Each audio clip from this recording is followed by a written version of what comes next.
Hi, I'm Julia Hunter. I'm a research assistant at the University of Kentucky Center on Trauma in Children, and we're introducing a new interview series to spotlight the work of our community partners. I'm Andrew Shade. I'm our development director. So really I work mostly with grant funding and fundraising and making sure that we can keep our doors open and our lights on. What does Arbor Youth Services do?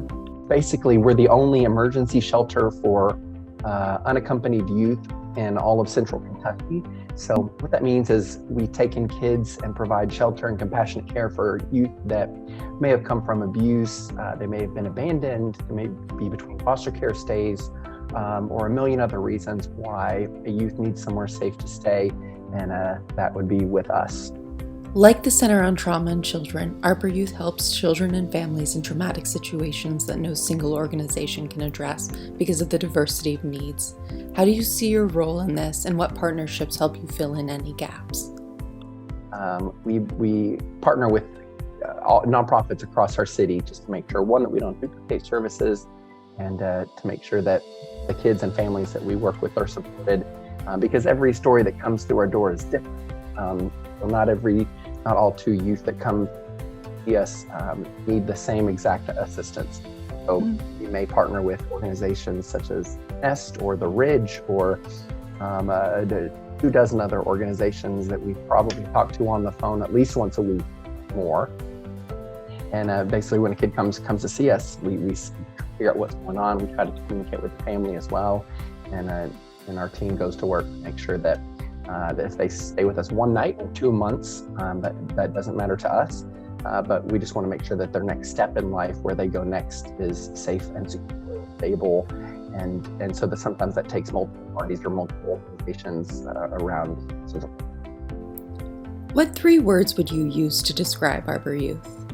I would say impactful. You know, these moments in a youth life will impact them for the rest of their lives. I don't have to explain that to you all, of course.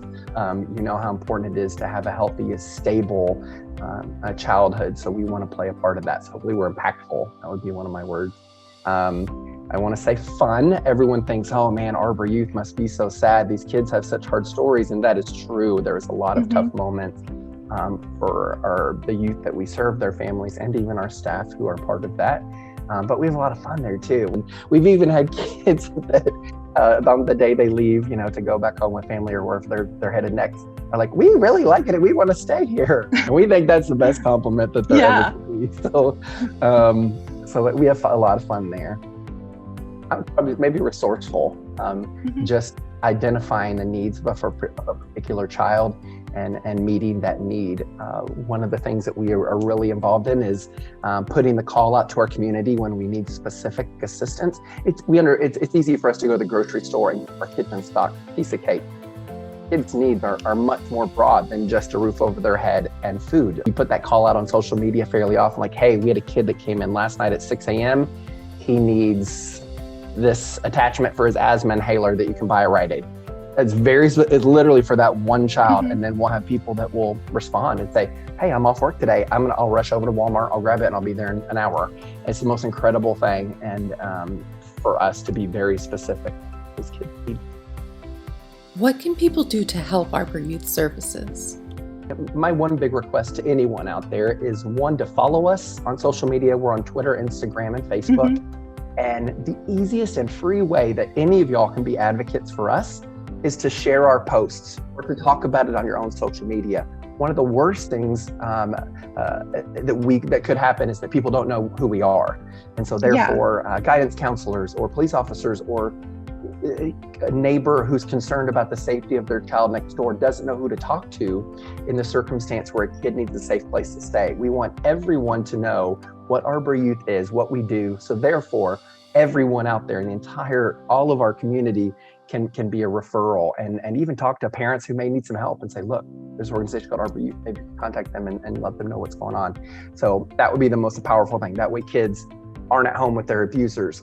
We can work on that. That way parents who are struggling to make ends meet know that we're there in case that absolutely comes to that.